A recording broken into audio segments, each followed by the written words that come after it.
What's good, everybody? It's your boy Skrilla the Hitman back with another episode of Step Into My Office. And today, we got a very special guest with us, coming all the way from Dade County.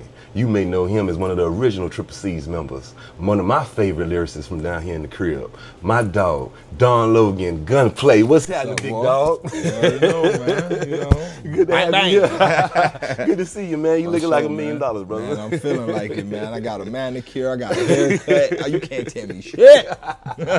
Well, I want to start off by telling you thank you for your time. For sure. You know what I'm saying? Because materials we can replace, money we can replace, but time is priceless. So thank you for sharing some of your time with us. For sure, yes sir. Yeah, so let's start. I like to tell people, take people to the beginning of our journey.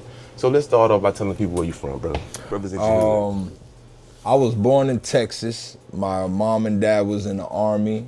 My mom Jamaican, my father Puerto Rican, my father from the South Bronx, my mom was from Jamaica, Queens. So they got divorced when I was 3, moved back to New York together, and they separated in New York. I was with my mom on the weekdays in Queens, and then on the weekends I was with my father in South Bronx, and then we moved to Miami, to Miramar when I was 10. And from then I started getting into trouble by 12, 13. And, I was hanging out in Carol City and shit, and met Ross. Okay. Met Earl first.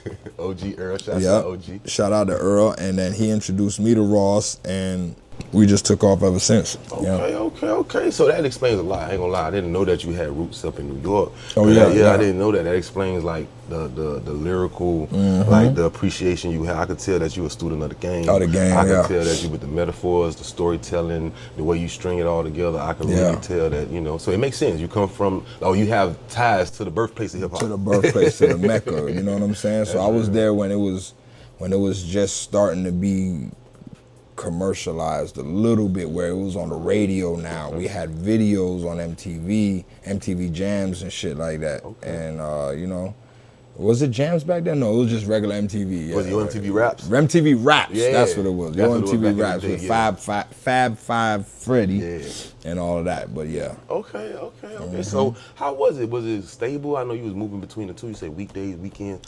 How was it going? Yeah, I would be in South Ozone Park. I slept in South Ozone Park. Then I would transit with my mother. She'll drop me off in the morning in Laurelton. That was like a 30-minute ride every morning. And then the school was across the street, PS 156. So I would go to school there. I went to Linden SDA, which was a private school that was next to it. I went there for first kindergarten to 2nd, 3rd grade. Then I went to public school, 5th grade, and then weekends my dad would come pick me up from my grandfather's house in Laurelton, where I went to school at, and then take me back to South Bronx, and then we'll go fishing, mostly fishing. You know what I'm saying? Mostly fishing, and so you pick up your fishing? Yeah, that's where I get my fishing from, man. I've been doing that since a kid, man. As a young kid, 6, 7, 8 years old, man. Going out there, Montauk, Sheepshead Bay, all of those, deep sea fishing. I done caught sea bass, dogfish, sharks, porgies, flukes, flounders, all that shit up north. Okay, that's what's up. That's what's up. So let's transition to the music. So how did you get into music? I know you said you got with Earl, you met Ross. Was you rapping as a kid? How did this start? I would listen. My cousin and them would be playing Eric B, Rakim, EPMD, Public Enemy, and all of them, and I would listen to them. And after a while, I just started, finding really liking it, and then I started finding a passion for it, and then I just started naturally starting to try to do my own shit at 8, 9 years old, fucking around on a little tape recorder with the, you know what I mean? Okay. And then I turned 12 down here, and I started writing again. Okay. And by the time I was 15, that's when I was I think I'm gonna take this serious. And just like everything in anybody's life, if you, I was manifesting shit before I knew I was manifesting shit. Okay. So when I said I wanted to take it serious, that's the same year I met Ross. So you was 15, you was a kid? Yeah, I was a kid, you know what I mean? Same year I met Ross, and then that was it, man. Okay, you know? okay. So once you took it serious, you started out with Ross. Yeah. Really? Yeah. Oh, okay. Yeah. Once I took it serious, like God just put everybody there that you know that needed to be there to push me on my journey, man, to help me on my journey. Now, how did that begin? Did you automatically, did he have like a vision for you, or did you have your own vision? Did y'all say, hey, let's be a group? Did he say, hey, you gonna be my little shooter, you gonna be my little homie? Like, when it comes to this music shit? Yeah, it was like, you know, I was just naturally the younger dude, so I would, you know, just look up to him and listen to all the game he would drop, and he had the same passion for music as I did and for success as I did. So, right. You know, at the same, he was learning, I was learning from him. So I'm learning from somebody that's learning. Right, I got you. You know what I mean? So yeah, so I was, it was a time, man. You know what I mean? Okay. So did he take you to your first studio, real studio? How did you start getting into, because like I tell all my guests who are artists, there's a difference between being a rapper and a professional recording artist. Right, you know what I'm saying? Like being a rapper, that's like running a 4-2. But then being a recording artist, that's like running an offense, you know, running routes. So like, how did you, like you said you was learning, did you go to the studio your first times with him? Did he take you to the big leagues like that? Earl actually took me to the first studio session, and it was with Funk Boogie. Okay, Funk Boogie. That nigga Funk Boogie was on the was recording me. He recorded my first song. And it was at Slip and Slide Studios. Okay. And Slip and Slide Studios was right down the street, like past the stop sign, 3 houses to the left from where I lived. So when I jumped in his vert in Carol City and he was driving up the Miramar to the studio, I'm like, I live right here. This is where the studio's been this whole time. That's why them donks been outside and all that shit. And I've been trying to break into this motherfucker, thinking they got shit in there. And then I go to the a story this is a story nobody's heard. Let's do it. Give it to me. But exclusive. Nigga, I used to see the donks over there and shit, and I was like, there's got to be dope in there. There's dope in there. I don't give a fuck what you saying. There's dope in there. So I see this because sometimes nobody be there. So I go and nobody there late night. You know what I'm saying? And I go to like fucking with the window and shit. And you know how they had the slat windows like that go like that? You gotta roll the bitches still, yeah, so I'm looking and I'm kind of like fucking with it, trying to break this shit. So, cause you know how you can break it, yeah. So I'm doing that, but I'm looking and I'm like, why I don't see inside? Why I don't see it? And I just, something told me just like, dawg, leave that shit alone, dawg. And when I finally went inside and I go into where I'm recording at, I'm in the studio and I'm like, that's the window I was trying to break into. And the window, since it's a studio, they had it blocked off. Oh, for with like the booth. Fucking okay, like all the soundproof stuff. Soundproof. So you like, man, I'm trying to get in it. Like, what the hell? And it was you didn't even know you in the studio. I ain't even know it was trying to a get some fucking dope. studio. Young nigga trying to get some dope.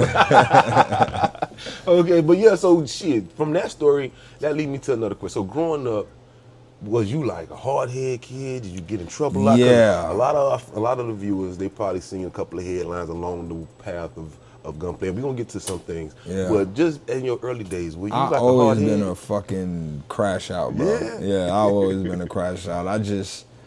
What was it? Was it that you didn't feel love? Was it not to get all therapeutic, but that's what we do here. Was it that you were looking for attention? Was it like, man, I gotta show, because I got some friends that just was competitive. Like if you want some gang shit, they just want to out gangster you. Yeah. You know, what was it for you growing up?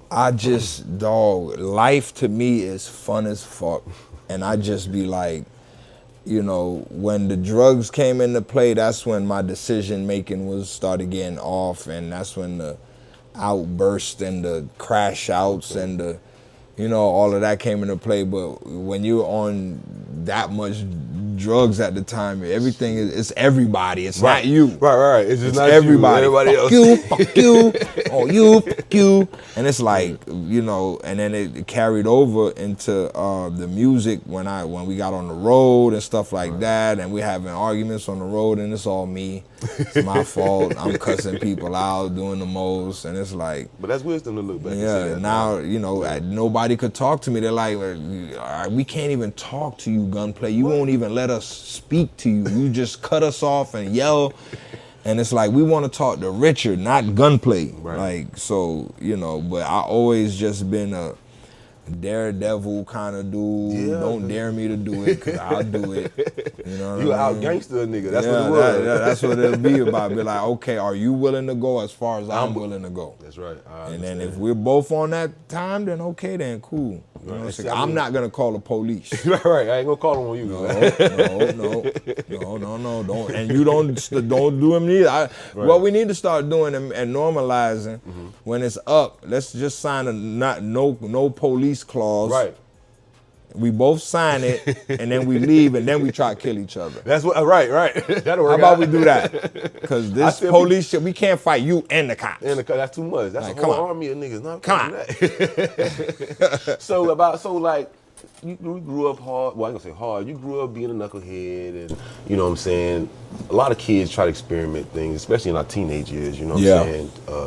Hormones come into play. Sometimes we like to cut class, skip school, stuff like that. For you, how old were you when you started, like you say, getting high, started doing, maybe smoking weed? Shit, I was smoking weed at 13.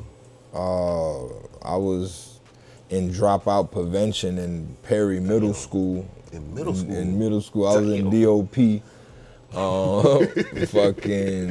Fucking dropped out at 15. Once I took this music serious, I was like, nah, fuck school. Then I heard my old girl say something about school ain't for everybody. Say that one more time. What? What you said? That's all I needed to hear. Okay. You know what I mean? So after that, I just was like, you know, school just wasn't my shit. And then they had sent me to Hallandale Adult. Hallandale Adult is like a vocational type school for when you don't come to school. Okay. They kicked me out of Miramar, and Like when a job course I was already not going. I dropped out, so they sent me over there, and I was like, oh well, shit, I could go over there and go sell some weed and coke, right? So that's what I did. I went to Hallandale Adult and started selling some weed and coke, and that was it. I'm like, I already quit. I'm trying to get some money. Right, you already understood. I'm getting money in high school. I'm trying to go get me selling some weed. Now I got Hallandale Adult. I know all them J's around there. Right, you know you good. You know around there. If anybody know around there, you know, they ain't nothing but fucking crack, coke, heroin back then. You know what I'm saying? Right. Okay, so you jumped out the porch pretty early. Yeah. You was out there in the streets. You weren't playing. You were trying to get it. I was trying to get it. I was just, you know, had them kilogram dreams. You know? Especially this is what I think. I think that in the era we came up in, because I'm maybe a generation behind you, but in the era we came up in, like you had to live your music.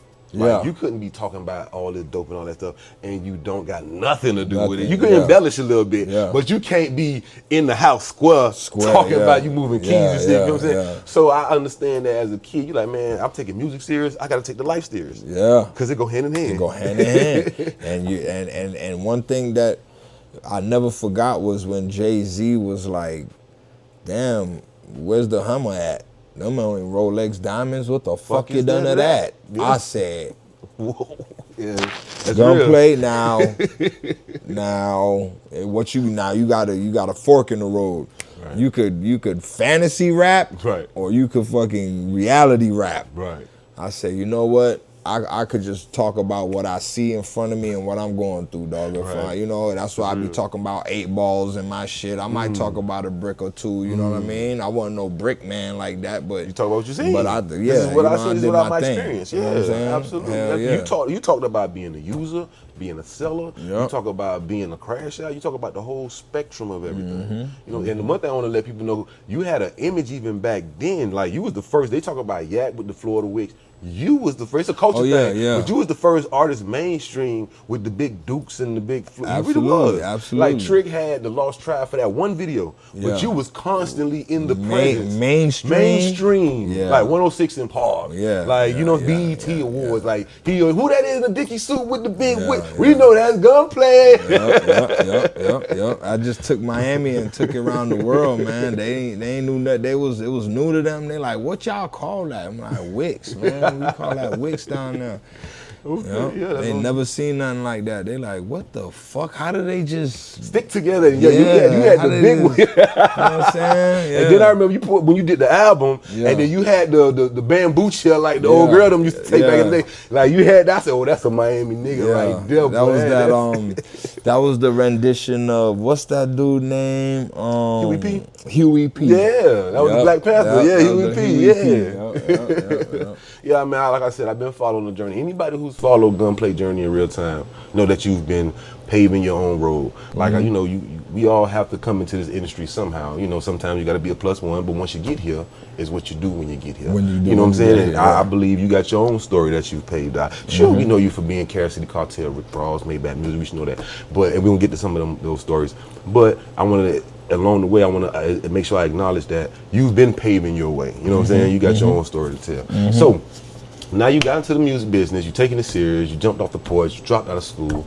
Now what? Now we going to the studio 24/7. We rapping 24/7. This is the life. Now we pulling up the Poe Boy. Okay. You know, we pulling up the Slip and Slide Studios. Circle House. I'm doing some ghost writing. Ross doing some ghost writing. I'm helping him out. Okay. So let's stop right here. So this was back in the day when he was Teflon Don? Yeah. Okay, so this is the white BMW Jersey, right bro. before the white BMW. Even before that, okay. Yeah. This is the Ram truck. Okay. This is the This is the beginning. This is the roots. Okay. Yeah. Okay. So you in the early days. So now that things are starting to pick up. The Escalade truck. Oh yeah. You were riding the Escalade truck back then. Okay. Escalade truck. So now you got motion starting to happen, right? So you see you going to Slip and Slide, coming to Poe Boy, you're going to these different locations. When did you notice, like, all right, this ain't everyday rapping that shit that we used to. Now we starting to see shit. Now we got the Def Jam shit coming. Now Ross about to do hustling. Like, when did things started picking up and you started to see the change in the tide? First we saw everybody get rich in front of us. We saw Dirtbag, Cool and Dre. I remember Dirtbag. We saw Pitbull. We saw Trina, Trick. Yep. We saw who else we saw blow up? Everybody was just blowing up. Saw Pretty Ricky. So that was right before y'all. That's right. Right that before was right us. before. That's right. We used to perform together at shows, and they would leave glitter all over the stage. We call him the Glitter Boy. Yeah, they would leave glitter all over the stage, and we'll be like, what the fuck is the fuck? Nah, but they were killing it. Yes, they had They had a stage presence from the jump. And they still killing it. Yeah, you see them? You see them now? You see that? My girl about to go to next week. They got a concert. Blue was out there going bananas. Shouts out Diamond. Shouts out Baby Blue. Blue. You got to give a moment of attention to Blue right now, because that nigga there. You are the MVP of the tour. Did you just see that nigga at the casino? What? That nigga had to roll the chips to the people. Nigga, we at you. That nigga chain was like big dumb, like back of here. Pharaoh. Got a Pharaoh chain. Yeah, he looked like a Pharaoh. That shit come like this. Yo, see?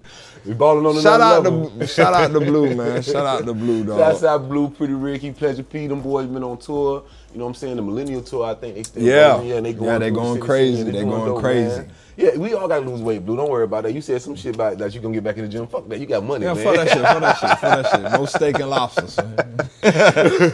So now you see that it's starting to pick up. Everybody getting on before you know it's your turn. Something is coming. We didn't, dog. There was a point where that nigga Fat Boy picked me up one day, and this nigga's crazy, right? So he picks me up one day and was like, we passing by we just driving around Carol City, dog, smoking.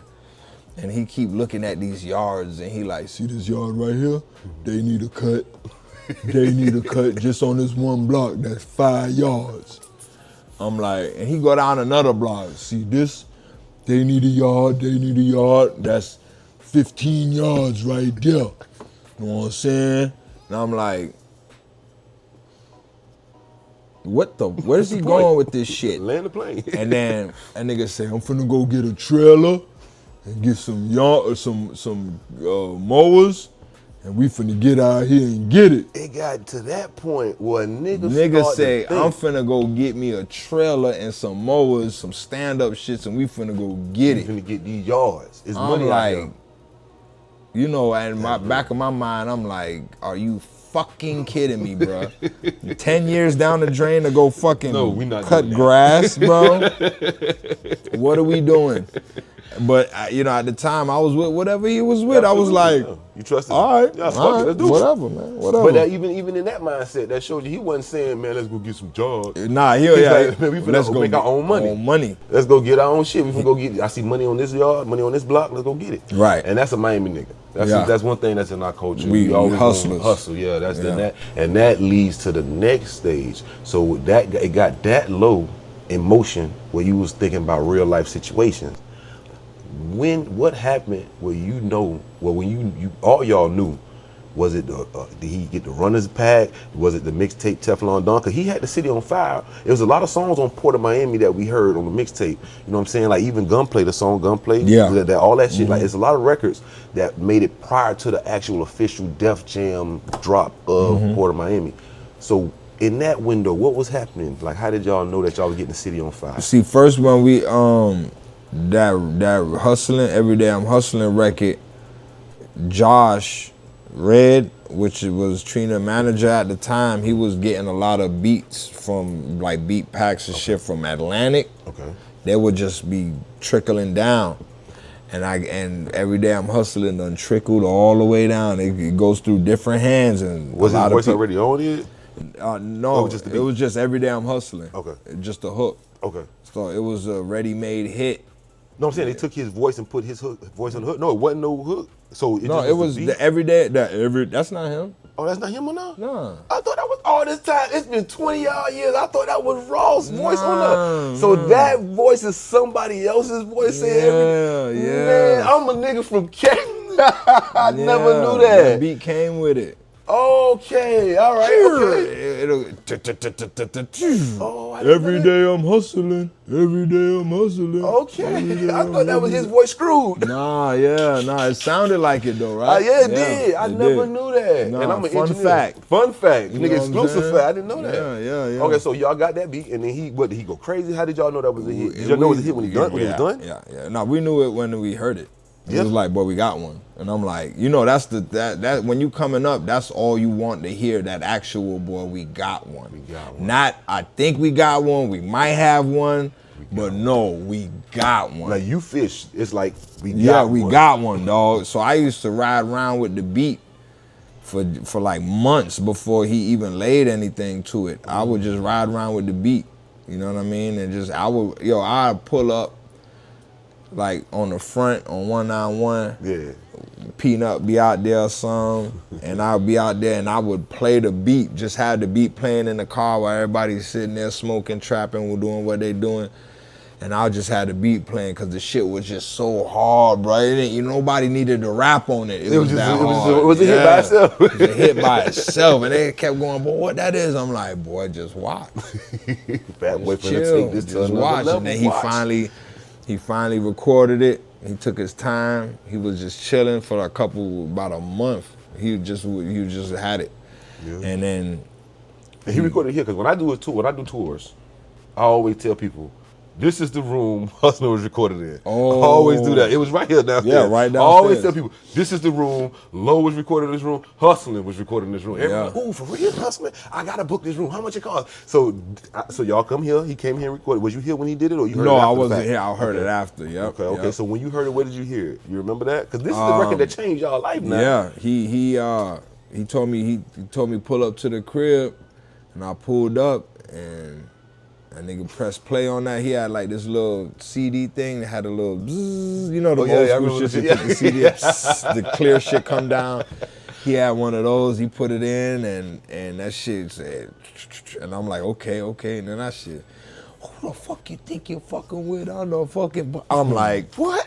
That's it. We're gone, bro. Mama, I made it. Yep, that was it, man. I remember coming home from having we did the album release party, and I came home just drunk, and I was like, celebrating in the yard, just tripping. Like, oh my God, that was a time. You felt it. You knew it was different. You knew life was finna change. I knew it. So then. talk to me. I tell people all the time, see, because you know, Poe Boy, people don't know the history. Some quick history. Ross was on the Poe Boy. Flo Rida was on the Poe Boy. You know, and they both had life-changing hits. You know, I don't know if Hustlin is Diamond yet, but I know Low is Diamond. And then I tell people all the time, we still pay the lights with Low. You know what I'm saying? Yeah. So I'm pretty sure Ross, they still pay the lights with Hustlin. Yeah. You know what I'm saying? So you having a record that big, how did life change? Like, what did you see that was different? Was y'all driving different cars? Was y'all eating? I remember they told me niggas had lobster lunch for a month straight. We was just in the airport. What? That's where we was, man. Y'all was living in the airport. Living in the airport, bro. Fucking back pain, knee pain. Traveling all over this bitch. Yeah, fucked up stomachs and shit. You know, but then but you had them good times too now where, you know, I was running room to room, got overbooked pussy. You know what I'm saying? It's falling out the pocket, so much of it. It's crazy, man. You know, it was a hell of an experience, Yeah, bro. because a lot of have a number one record in the country. Come and on just now, talk about it. Man, like it was From wild. that record, some of the places you went that you never thought you'd go. Man, Berlin. Ireland. Nigga had to get a passport. Yeah, man. In the hood, no about no passport. You had to get a passport. I remember we all got our passports at the same time. We got off the plane from LA, and we went straight to the DMV. Me, Poochie, E-Class, Torch, Ross, and we got our shit right then and there. Boom, because we had a show, I think, like that weekend or something in Bahamas or something. Okay. So that was like the first time that we all went out there. Johnny Boy, Lil Homie. I think somebody got the picture of that day too. Really? Somebody still has a Man, picture. drop it in the comments if you got it, Yeah, man. somebody got that picture. I know JB do. I know Johnny Boy got that picture. Oh yeah, Johnny Boy, man. Shout out Johnny Boy. That's Shout one out of the realest Johnny Boy, hustlers bro. I know. Every time I see Johnny Boy, he got a money play for me, man. I love Johnny. Every time I see Johnny Boy, he's either headed to some pussy or fresh out of some pussy. He got a wife now.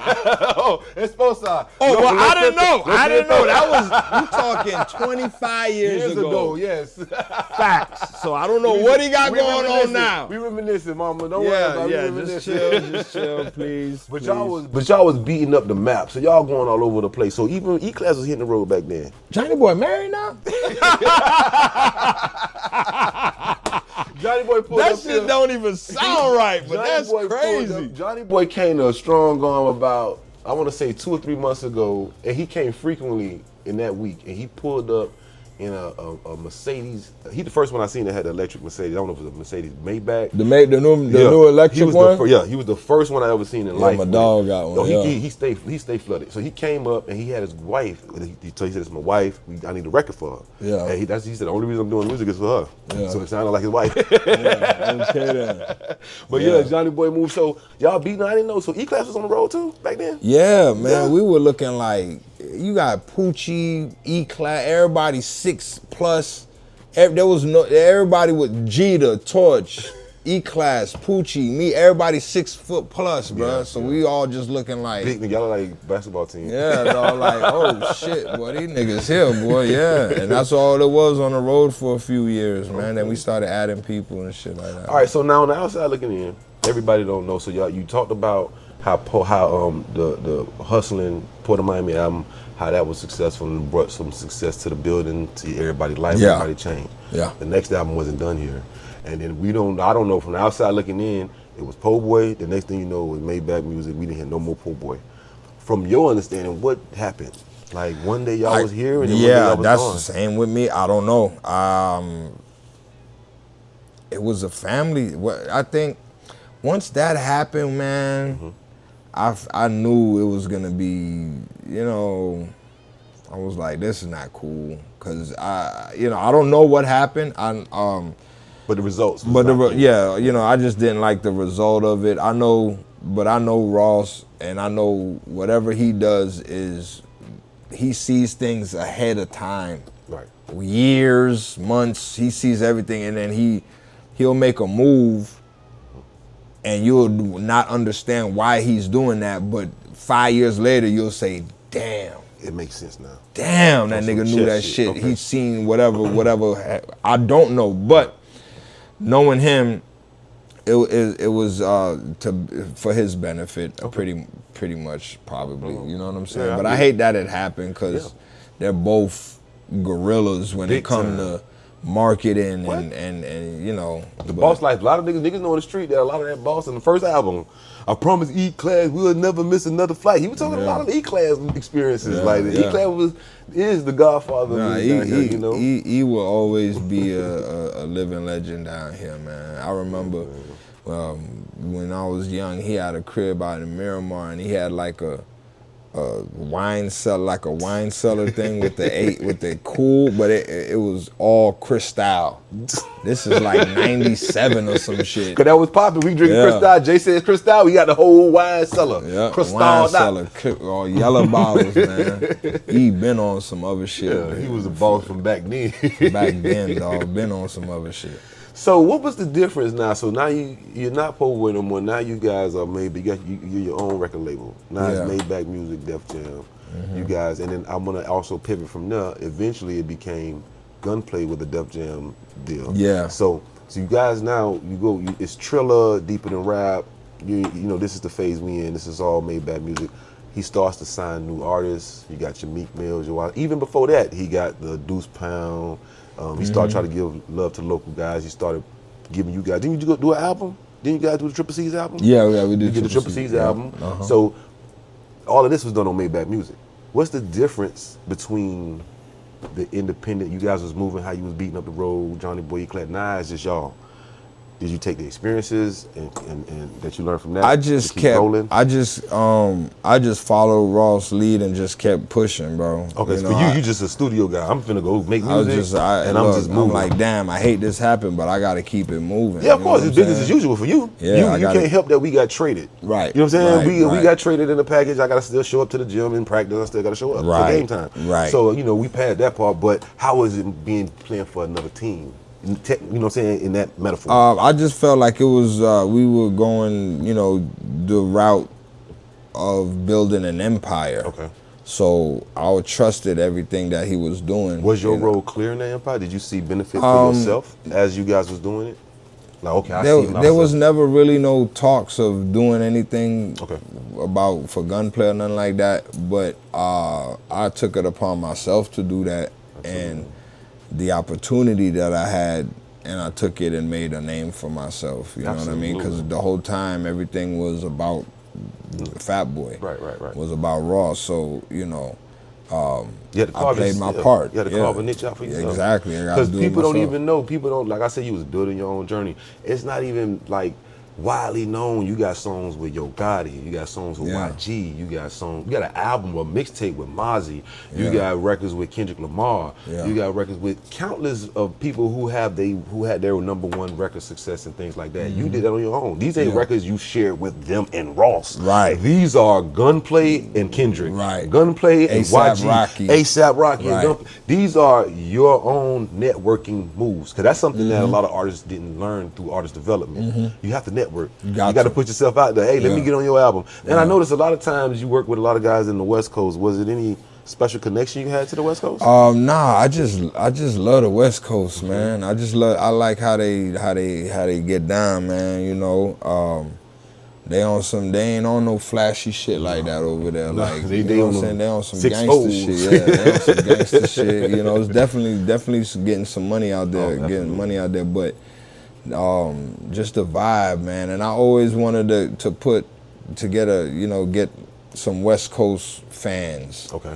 So the record I did with YG was strategic. Okay. I just wanted to make sure that album got from east to west. You know what I mean? In my opinion, that album was a lyrical classic. Appreciate it. If you like lyrical music, if you like rap to its truest essence, listen to Living Legend. I wish you did another album. With Def Jam, I know, man. That was one and done. We had a 1-album deal. Okay. So I went to Empire after that. So you had your own, like I was just talking about your own, standing on your own feet. How did you get the record with Waka? Rolling. I asked Ross, I said, yo, I just got off the road and man, that nigga Waka heating up. Yeah. I said, yo, I need a record with him. He like, man, I got a record in the computer. And then he just sent me. He sent me a while back. He said it's been in there for a while. I'm like, yeah. So he called me in the studio. He played it. It was the whole hook was Waka, his verse, and then another hook, and then it was open. So I just took the best part of his verse, and which was the second part, and then I put the first part, and then did my verse. But I had to make sure that it wasn't just a regular verse. All right. I had to make sure it was a classic It definitely verse. And that came out a classic verse. Yes, you it had did. Lil Wayne remix it, Fabulous remix it with the same flow, Same Jeezy yep. with the same flow. That's a nod. And, That has to be a nod of like, hey, boy, definitely. we see you, we gonna take your flow. Yeah. Especially lay it down. We gonna what Wayne shit. Wayne killed that bitch. That's the one I'm trying to remember. That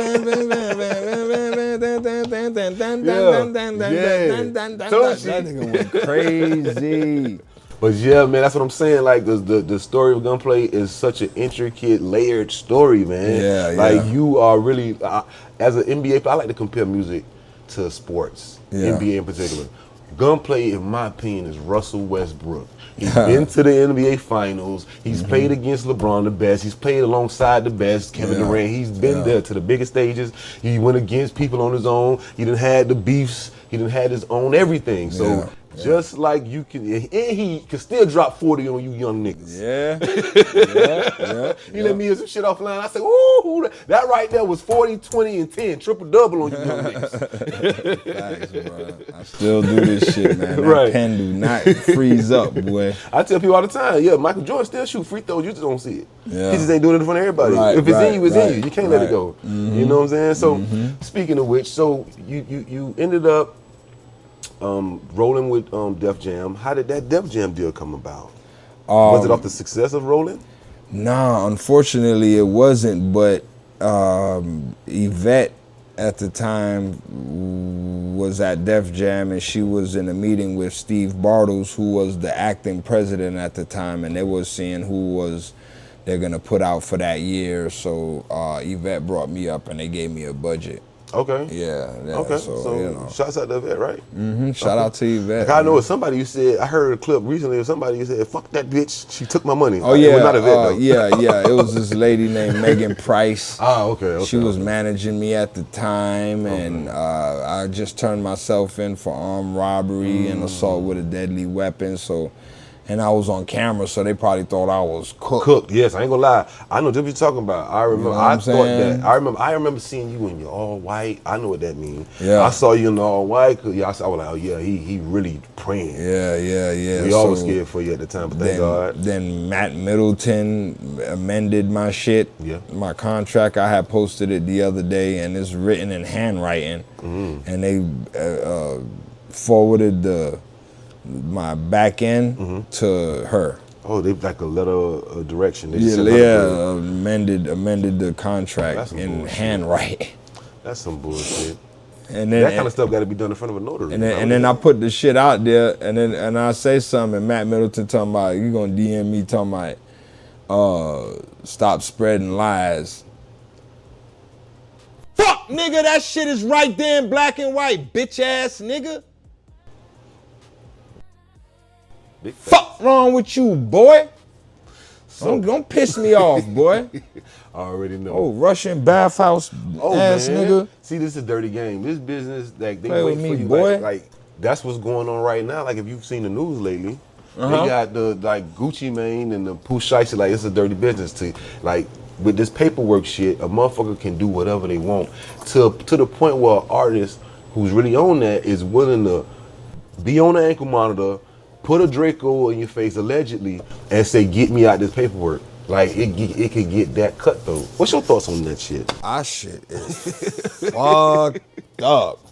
What kind of shit?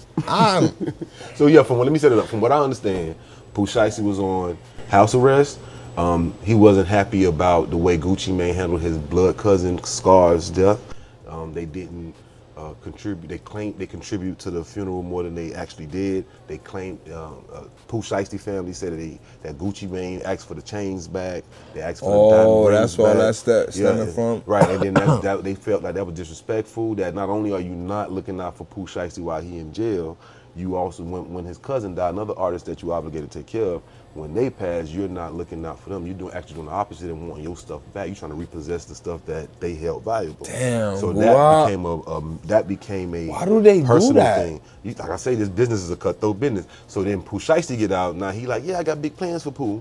And then Pooh Shiesty like, nah, I'm finna fuck with Yo Gotti on some CMG shit, but I can't do that unless I'm out of this paperwork. Yeah. So now let's have a business meeting. Whatever conversations transpired in there, shit went left. Big 30 blocked the door. I need you to sign this paper and let me get this necklace, let me get this watch, let me get this wedding band. Why he had to rob him?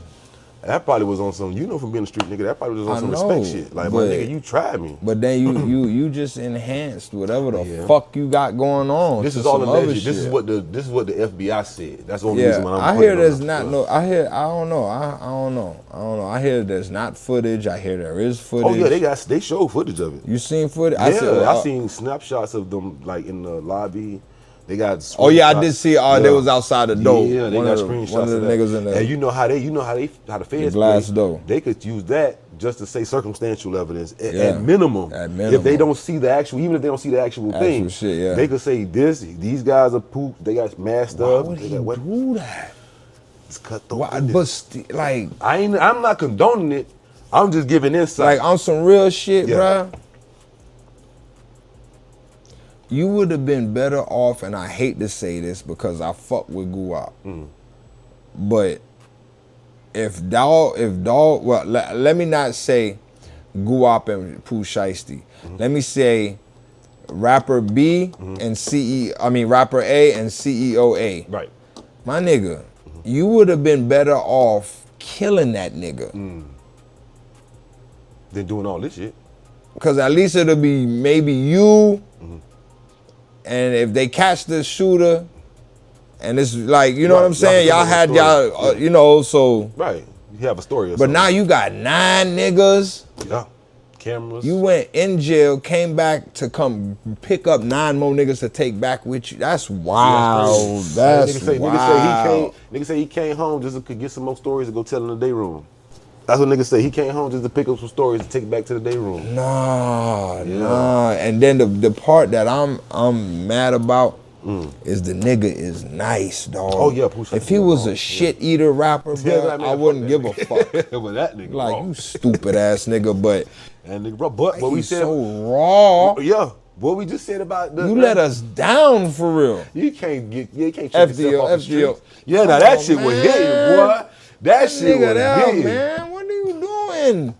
Yeah, that we shit need you. Yeah, Pooh Shiesty. We need Pooh Shiesty. We need Finesse 2 times. Yes. Yeah. We need Kodaks. We definitely need ESTs. Yeah, we need Gunplays. We need Gunplays. Definitely need you. Like, come on now. Man, that's real. So you guys. I'm trying to stay out here too now. Come on now. What's your situation is right now? You got another grand theft charge. Another charge. Grand theft. It's pending. It's pending. Okay. I gotta go to Marion County on the 7th and just tell them to drop it. And they gonna drop it. They gonna drop it. They know what's up with me in the state of Florida. About the weed. I'm Colin Powell. Yeah, because you've had a lot of controversy where people thought it was over, but God bless you, and you came through with good representation, and you did your time, and you didn't have to tell on nobody, ain't no dirt on your name. Never did no fucking prison time, never did none of that shit, bro. I don't even got no felonies, my nigga. I know it's hard to believe. Right. I'm not even a felon. You was crashing out. I got 3 withhelds of adjudication. Damn. And I got felonies, and I got 2 dismissed felonies, like arm rob, and the kidnapping and the arm and the batter. Make it sound like I'm a fucking wild nigga, dog. Come on, dog. You had a couple bad days. That's it, dog. But I'm not a felon. I did jury duty. Yeah. I did jury. You still got your civic duty going? Yeah. They hit me and was like, yo, and I got in there. I was like, why am I here? I'm a felon. Why am I here? She's like, you're not. And I said, pull up my record.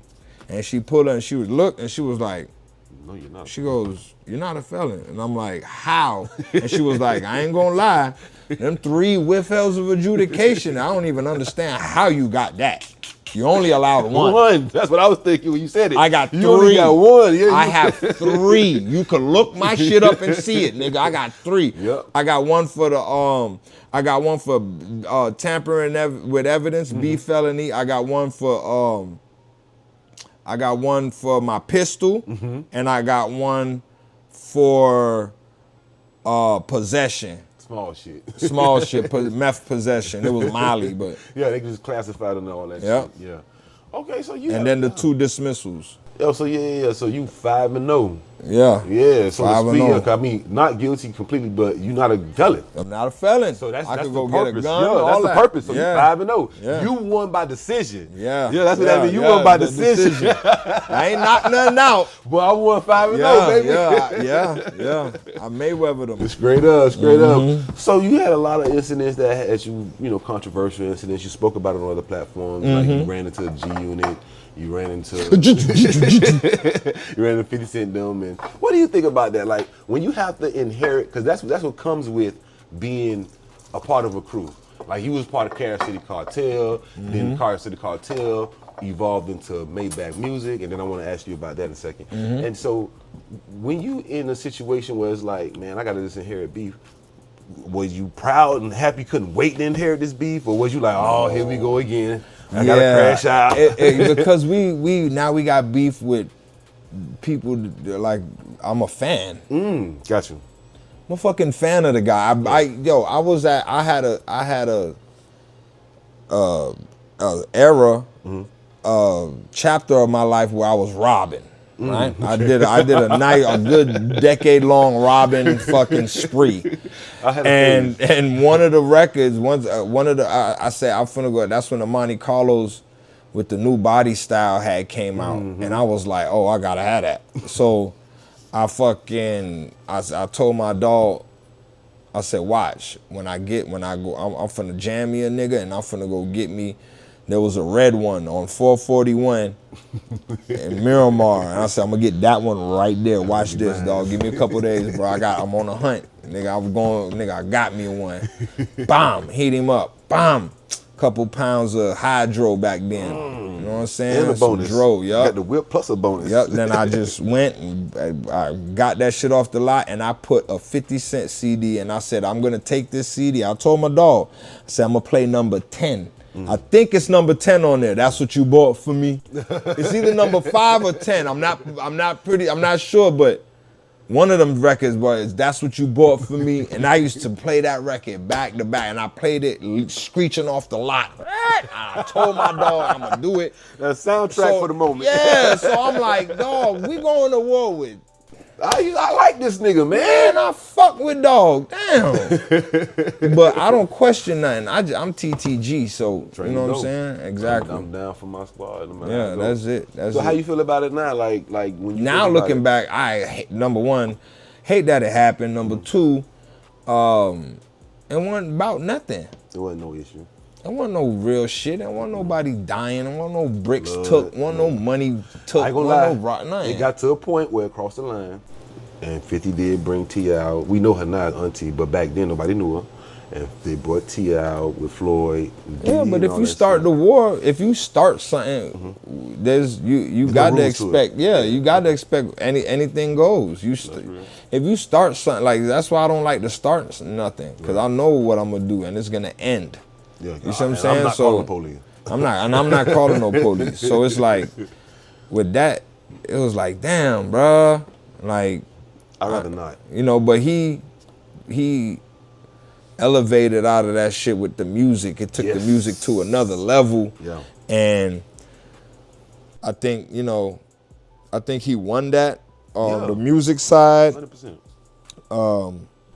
That's a part of his legacy. Yeah, there's not many people that could say that. That's as a matter of fact, people they've used that as the kryptonite. People have said that when you beef with 50 or you beef with anybody, you have to keep it music. Like even the Drake and the Meek Mill thing. Right. Like when Meek Mill was trying to go back and forth with Drake, Drake just kept loading up the clip with music, loading up the clip with music, loading up the clip with music. And Meek Mill trying to do Twitter, he trying to do everything but music, which is how you lose the war. Right. That's how you lose the battle. Everybody's eyes is on the music and the content. Right. And you over here trying to pull people over here into the gossip column and trying to say, hey, I'm over here talking about this. What about this? What about that? If you trying to do that, and this nigga just dropped the music that they playing, and he dissing you in the music, you win. Yeah. That comes with the back-to-back. It's gonna play way more in the clubs than it is your interview. They're not gonna play your interview in the club. No. They're gonna play that song, and then they're gonna rap it word for word. Yep. No good. No good. It's not gonna work. So, where are you now? If you would have run into a 50 Cent or a G Unit member, because you know these days. I'll be like, yo, put me on power. I'm about to get my teeth fixed. You know I got that shit. I could cry at the drop of a hat. I'm an actor. I'm an actor. I've been acting this whole time. I'm not really a gangster.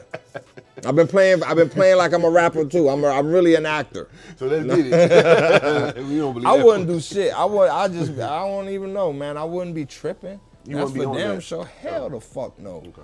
I'm 46 years old, man. I got 2 bad shoulders. I'm not trying to do nothing.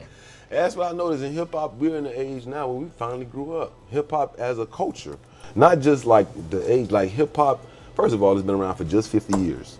It's the youngest genre of music. Yeah. Right. So now, if you think about it, rock, pop, every other thing had legacy artists. Yeah. We have just grown to the point where we can have legacy artists. Yeah. Like I work for one of them now. Flo Rida, he can go Yeah. on tour and just do his music that he did 10 years ago, 15 years ago. Yes. Only in hip hop is that new. Prior to this, it was only rock and roll, R&B, pop. That's when you had God Rest His Soul, Whitney Houston that could tour forever. The Rolling Stones could tour forever. So now we can tour forever. So now with that maturation, with that maturity, we start to look at things differently. Like, what I'm gonna be for the nigga forever? Right. That comes with maturity. Right.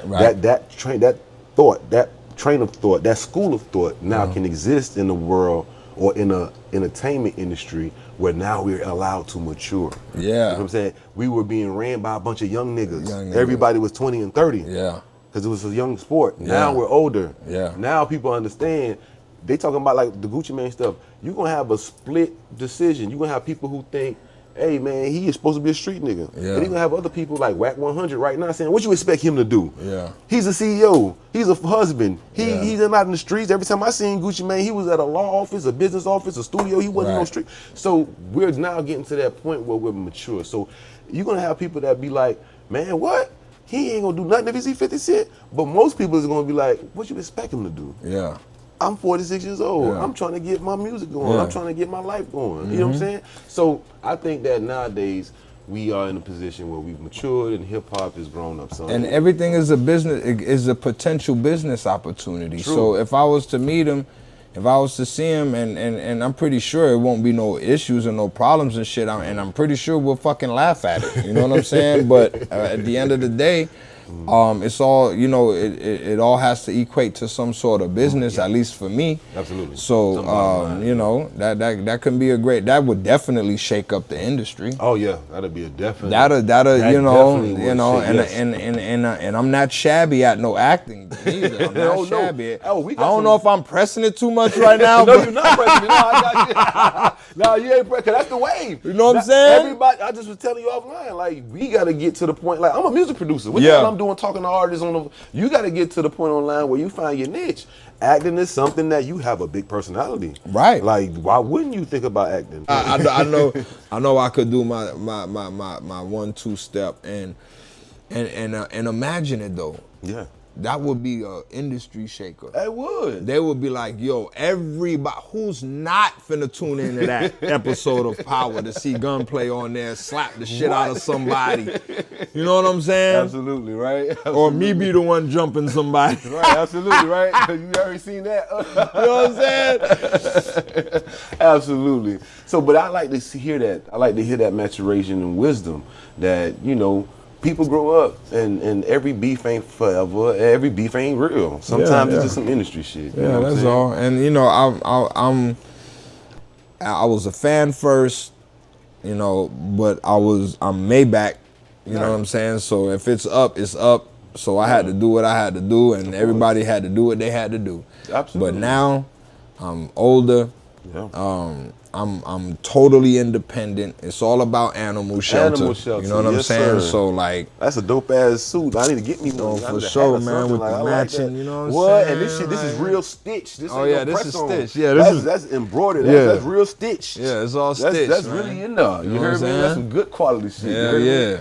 You know what I'm saying? So, before I let you go, I want to get back into the story because there was a couple parts I wanted to get into.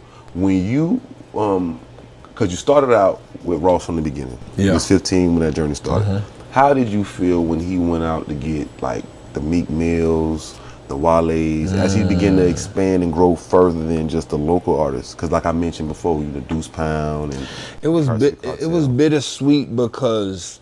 Did you embrace them in real time? Or I did, of course I did. Okay. I mean, you know, I'm just not the type of nigga I'm not a groupie nigga. I'm not one of those, how can I be down ass niggas? Right. So I could have probably been trying to be, but you know, I'm just me, man. And it was a bittersweet situation because I'm seeing the growth of something that we started 15 years ago at the time, but I'm not included. Okay, so you didn't feel like you was a part of the Yeah, plans. I wasn't a part of it. I was like a distant cousin, and I was here before everybody, and it just was like it felt like a slap in the face. You know what I'm saying? In real time? Yeah, it did. Now, can I ask you this? Let me put this in, because one thing I do here is I play devil advocate. I've heard BG and Juvenile and Manny Fresh make up with Baby, and we know Baby had the biggest reputation for not wanting to pay people and all that kind of stuff. What they came to the conclusion was, hey man, Stunner and Slim, they ain't know what they were doing. We was just learning on the fly.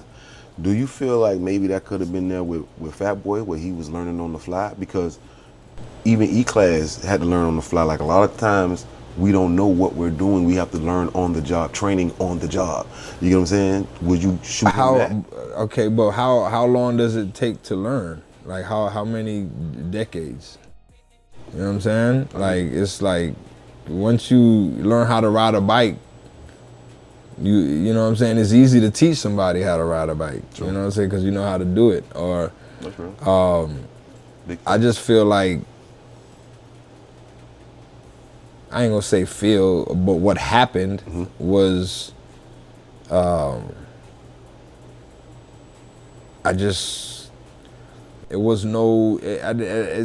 never really was a focus on a Gunplay. Okay. So I knew it was gonna be the way it is. You know what I mean? That's why I was fully prepared. When did that hit you? Because I know that we all stay, like you said, you was a soldier 10 toes down. It hit me rolling. Rolling is when you realize you had That's to do when this I yourself. realized, like, oh, not only is like, do I have to carve my way, but I will have no support. Okay. I might have a tweet, you know what I'm saying? If I'm repost? lucky, yeah, I have a repost if I'm lucky. But that was about it, you know what I mean? Okay. You didn't feel like you was going to get the Meek Mill or the Wale Nah, layout? I never felt like that. I mean, at one point I did, but once I seen that the opportunity is now, and a year and a half went by, almost 2 years, and then I realized, okay. Okay. You know what I'm saying? I see what I got to do now. And that's when I caught that charge. You know Oh, the charges would throw you off, really? Because you Right. had the steam of rolling. Right. Because my thing, what I was going to say is, like, in fairness, Meek Mill built his bones up through Philly. He had a little bit in war at the time. He landed in Maybach. Wale had his Rock Nation deal transpire at the time, where he was floating from off of that. And, you know what I'm saying, that didn't work out, however that played. And then who else came around at the time? Was it Staley? Pill. I remember Pill from Atlanta. Tracy T. That's Cash Dog Baby Daddy. I remember that. Okay, so like, I don't know about the rest of them, but at least those two, I know that those two carved out of, like, those two had buzzes for them. They had a whole Fat thing. Trail too. Fat Trail. I remember Fat Trail. Fat Trail was a real nigga. I Yeah, a lot of I niggas. fuck with Trail. Yeah. So like, them niggas had their own motion going prior to Maybach. Prior to Maybach. So in fairness, if I get these niggas in the room, I got to give them that guerrilla marketing that, had they not been here, I could have gave to a Gunplay. I could have gave to another Triple C's album. Or I could have added Gunplay and got him a deal too. True. You know what I mean? That's true. But That's a it's like possibility. this, man. everybody's life that you see, they meticulously set it up like that. If you want somebody to, if you want to change somebody's life or help somebody or further their career, right, and you have the resources to do it, and you don't do it, it's because you didn't want to do it. right. That's it. There's nothing. It's black and white. All the gray area shit don't fly with me. Either you did it So or you didn't. so if you didn't do it, there was nothing stopping you from doing it. Gotcha. You just didn't want to do it. Just like if I have like I got an annoying bitch that just be like stalking my phone and calling my phone all of the time. Okay. If I don't want her in my life, I block her number, I block her Instagram, I don't fuck with her. If I wanted her in my life, she'll probably be waiting over there in the cut. Got you. You see what I'm saying? Right. If I don't want her in my life. Got you. So she's not there. So she's not there. If you wanted her, she'd be there. She'll be there. If you wanted to do it, If you wanted to do it, you would have done it. So it just, you didn't want to do it. So that's fine. I got you. So it just. I just wish it would have been on my time terms, like if I let me fuck it up. You know what I'm saying? Well, that's what I want to ask you. So why do you think? Because we all from Kansas City. We all grew up in the same upbringing. You know, I know how I feel. If a nigga came from me, I got people right now I still look out for just because they was there from day one. So if I got a nigga with me from day one, the only reason I probably wouldn't, and I'm not trying to shoot raw too much bail. I said I play devil's advocate for everybody. So if I got a nigga I'm willing to do that for, but this nigga always crashing out. This nigga always jumping out the window. Cause like even now we tell niggas like how you expect to get a record deal and the label can give you a budget, but you keep going back to jail. That's like rappers should not go to jail because you're not gonna get signed. That day is dead. So if you got a nigga like, okay, I'll look out for my dog, but shit, he keep crashing out. Now, What would your answer to that? Now, there always has to be an origination from something. Everything has to start from somewhere, right? All right. So, in the beginning, on camera in Medellin, Colombia, that was me just being a wild nigga, right? Right. And then the Vlad situation happened. That was just me being TTG, and I wasn't the only one that put hands and feet on dog. Right. Other than that, okay, I broke a few elevator or two, Other than that, I might have lost some jewelry. This nigga gooking, that's what he's thinking, I lost a lot of jewelry. He like, man, what's up? In real time. Not looking back on it now. I'm just saying in real time. That's why I'm acknowledging this. Like I'm thinking that's more shit that I probably I forgot about. But I totally understand. But when you see that same person is now a new person, And they're trying. and he's trying, and he's not crashing out, and he's not going to jail. Right. And it's years later, and he's still not going to jail. I haven't been to jail since 2012, and until this one in 2023, and I didn't even do it. So 11 years. And I didn't even do it. Right. So I still don't even consider that shit going to jail, because I didn't go to jail. I went to jail 3 days, and I beat the case dismissed. So I still ain't break. Just now, they say I broke a law, allegedly. Just now. You know what I'm saying? Just now. And that was some shit. I don't even know how I even got involved with that. And his phone number. Guy got caught up in the blender, bro. I don't know.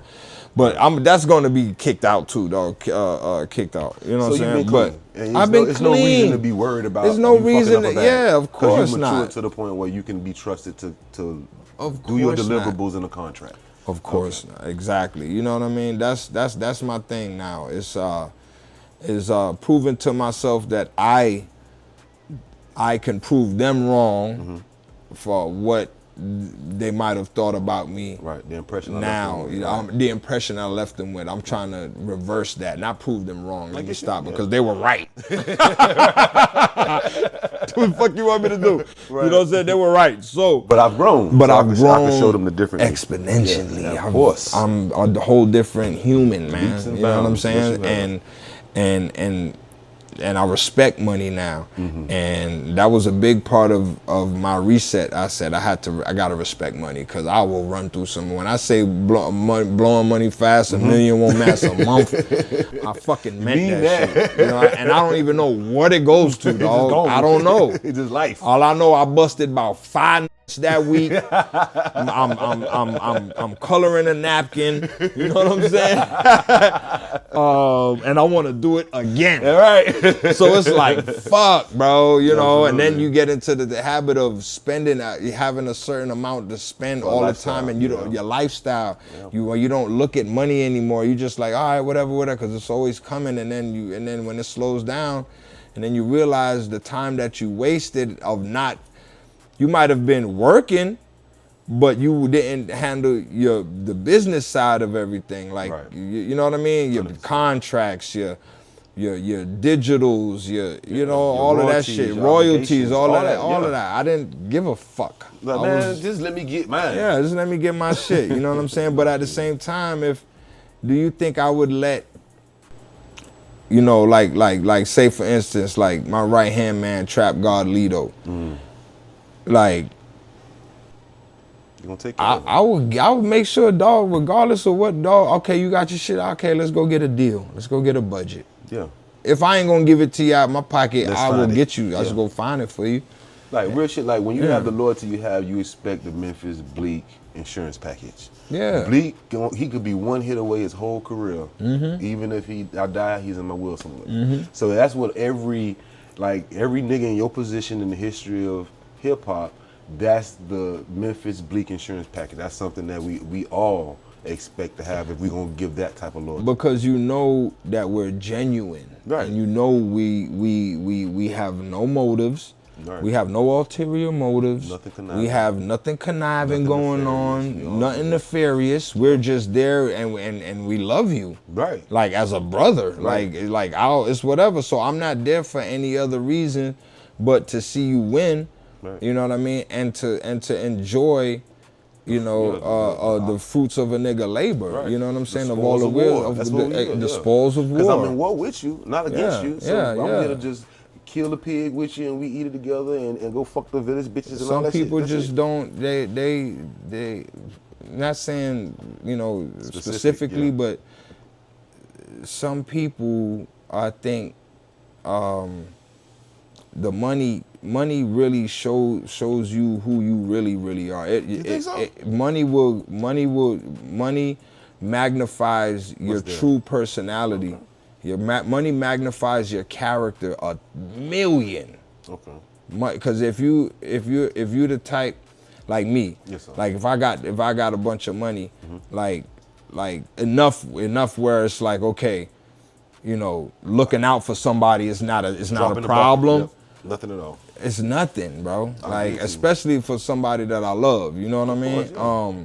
But some people, just like how you like to see, you know how you see videos of people being helped and they appreciative of it. Of course, yeah. And that heartstring it pulls, and you that good feeling you feel. Yeah, that warmth, yeah. You know that? You have people that are the total opposite of that. When they see that, they get cringy. If they see somebody suffering, or if they see somebody in need, or they feel good about it. Schadenfreude. Who? It's called Schadenfreude. Schadenfreude? Yeah, Schadenfreude is when we have that was a psychologist. I thought it was called sadistic. No, that's what we call it. But that actual term for what you call is called Schadenfreude. Schadenfreude? Schadenfreude. Schaden. It's the last name. Yes, a German last name. He's it sounds like it's Schaden. Yeah, he's the psychologist or the guy that discovered that humans have, not just twisted, sadistic humans, all of us have this release of dopamine when we see somebody else's pain. Somebody else's pain. What you just described is Schadenfreude. So you know I'm so cerebral. You own it, brother. Come on, bro. Come on, bro. You came to the right Niggas spot. ain't know, bro. Let's do it. Once you just said that, I was like, I'm picking up what you're dropping, bro. Right, hell yeah, that's what it's called, though. Schadenfreude. Schadenfreude. These people, there's people out there who really, and it's all of us, because sometimes we'll take whenever you say that's goody for his ass, Yeah. that's Schadenfreude. That's Schadenfreude. Whether you said it because you seen somebody get caught that should have got caught, Mm-hmm. or you seen the enemy, a personal enemy of yours, finally get their karma. When you say goody for your ass, that dopamine release is called Schadenfreude. Schadenfreude. Yeah, that's what I learned. Some people just have a little bit more than others. Others, yeah. You know what I mean? Facts. Like, 'cause Some people live there. like I see this shit. It's like, wow, like this is amazing. But like I have a little bit of that, but we're like, I get you. when I was younger, I was Mr. Schadenfreude. He was a menace. Yeah, I wanted to see you burn and crispy ashes. I can't rest. But now, like what made me, when I knew that I'm matured like hella, is when I saw my ex-wife months after November, December, January, February, March, April, 5 months after her accident. I saw her face. And then that's when I said, wow, that, because at one point, of course, I was upset at her. I was wishing the worst for her. When you saw that. And when I saw it, it all came. I wish I could take everything I said bad about her back. It broke you. To the point where I'm like, yo, I'm human again. Yeah. I'm human again. Because I'm looking at you. I could still speak to you after what you did. Yeah. And I feel sorry for you. Yeah. I feel bad this happened to you. I wish and the thing is, I started getting that feeling when she was just kept going and going and going on the internet on it, and I said, God, because I have a real close relationship with him, and I said, I know you, and I know what you're capable of, and I know what you're about to do, and I'm gonna ask you to spare her.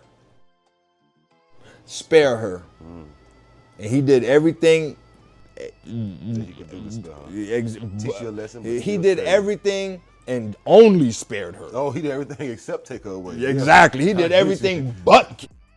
Yeah. So it was like, damn, I'm sorry. I'm really sorry that happened to you. I'm sorry it happened to her. I felt so bad for her, and I still do right now to this day. Yeah, regardless of what you go through, because as a man, I done felt ways about my kid's mother where I felt like, damn, I wish it happened to her, even though she may have deserved some things. So that's just you being a human and a good man. Yeah. Because underneath all the controversy you've been through, there was still a man under that. Right. I'm a man before I'm anything. Before I'm Gunplay, even before I'm Richard, I'm just a man. Right. And that helped me, seeing her and all of that, that gave me the spark to start to forgive people, because I don't want to forgive. I didn't want to. I fuck that. But now seeing her, and it's like after that, when I say I have not an ounce of bad feelings toward Fat Boy. I got not an ounce of bad hate or get back or revenge to 50 Cent. I got no hate or revenge or get back to my ex-wife, to nobody, bro. That not even Brisco. Not even Brisco. You know what I'm saying? Not even Brisco. Yeah, because he had nothing negative to say. I still, you know what I'm saying? Like I said, on my record, I did what we did. Like that shit that I said, we were gonna. You done with nigga, that's my like I've known dog since I was 15.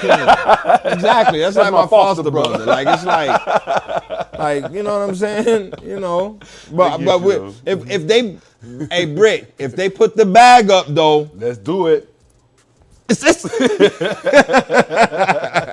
But yeah, so I'm happy you came to this term in your life. You turned over a new leaf.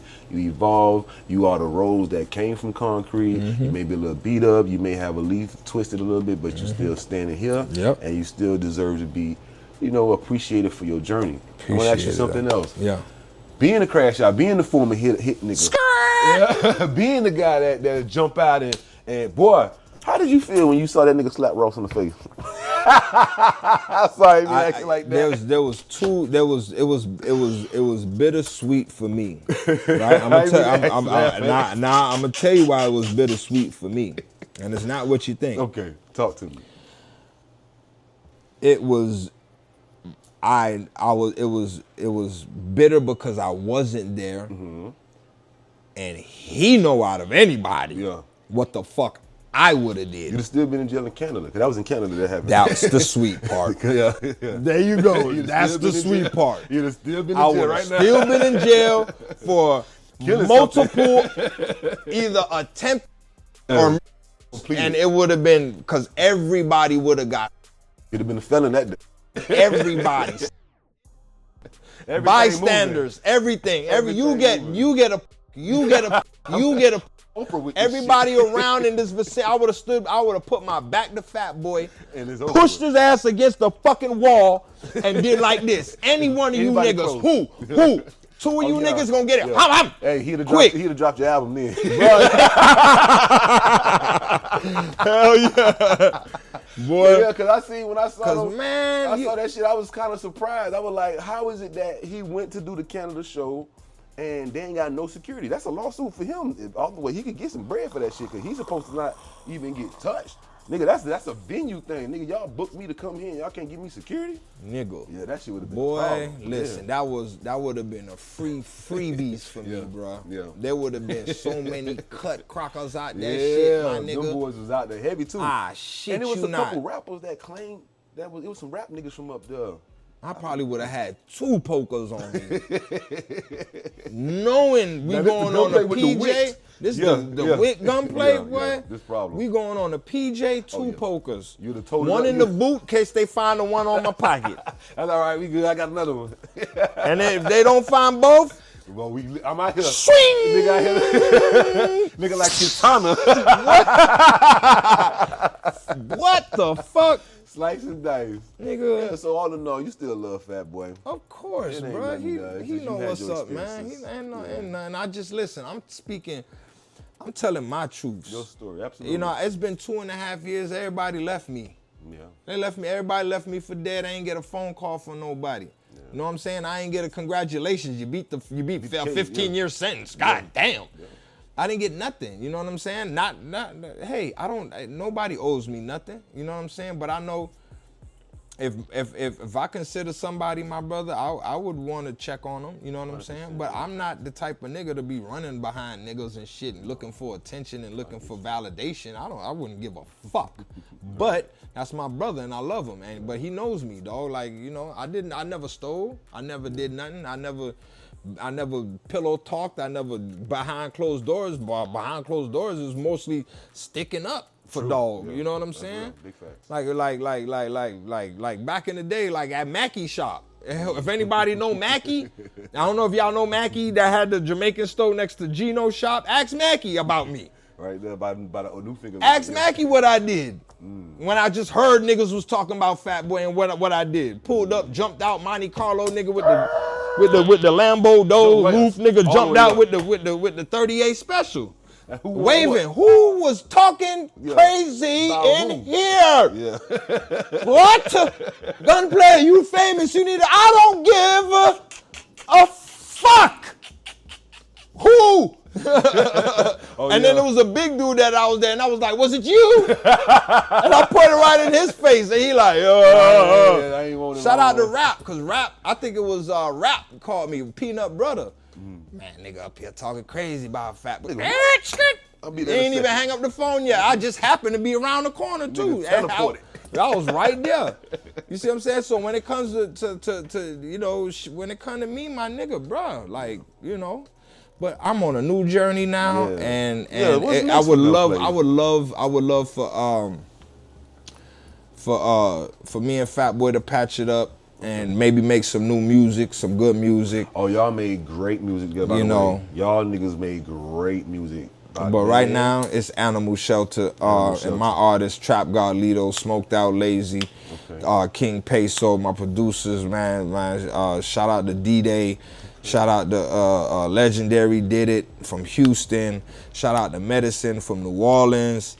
Yeah, you know what I'm saying? Wazam, man. Shout out to my manager, Baby Savage, God of Grind. When it came to getting back on the streets, I had to holler at Baby Savage. He's been doing my bookings, all my management. So if you look in the book Gunplay, make sure you hit up at Baby Savage God of Grind on Instagram, and hit me up on Instagram at Not Gunplay Again.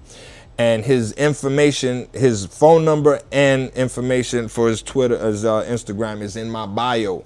So we're doing features, a podcast, mic drops. You want me to, you know what I'm saying, slap somebody, wrinkle a shirt and stretch a collar. There's a deposit for that too, because we get it in, you know. Big facts. But Big yeah. facts. So you got your artists, you got the whole conglomerate that you building. What about social media? What we gonna do going forward on social media? Any podcasts, any shows? Yeah, any man, movies, we short films? got 2 podcasts coming, man. You know what I'm saying? Okay. I can't just do one regular. I gotta go above and beyond. Yeah. So I got 2 podcasts in the works right now. I'm working on, and my restaurant. Food truck, that's what's up. You know, Oh, Don Logan's Baked and Loaded, luxury potatoes. We got truffle crab and shrimp. We got surf and turf. We got all that. You know what I mean? Fuck with you. We got the Baked and Bougie, which is the $100 one. They got the lamb chop lollipops with the conch and the crab and the shrimp and the lobster and everything all on one. Yeah, man. You know, it's $100. It come with a shot of Don Julio. Let me get you that. Know what I'm saying? Let me get 2 of got them. the sparkles and shit like you getting a bottle in the club, man. It's an event. It's that's dope. It's an experience, man. That's dope. So you got into the food, not only just music, you got into the food business. Yeah, I had 2.5 years to say what am I gonna do when I get off of this. And now I'm gonna execute everything one by one, man. I ain't gonna lie, you know I'm a music producer. I'd be remiss to not say I gotta get at least a song. An album would be great. When we finish this, you gotta pull up some beats. Oh, I got you. I'm dead the fuck serious. And I'm dead serious too. We gonna do it. All right, so it's been another episode of Step Into My Office with the one, the only Gunplay. Thank you for your time, my brother. Yes, Appreciate sir. you. Yes, sir. And we're Yes, gonna sir. catch you on the next one. Cheers. This episode of Step Into My Office was filmed live on location at IMG Strong Arm Studios in Miami, Florida. Until the next time, stay locked in because this office never closes.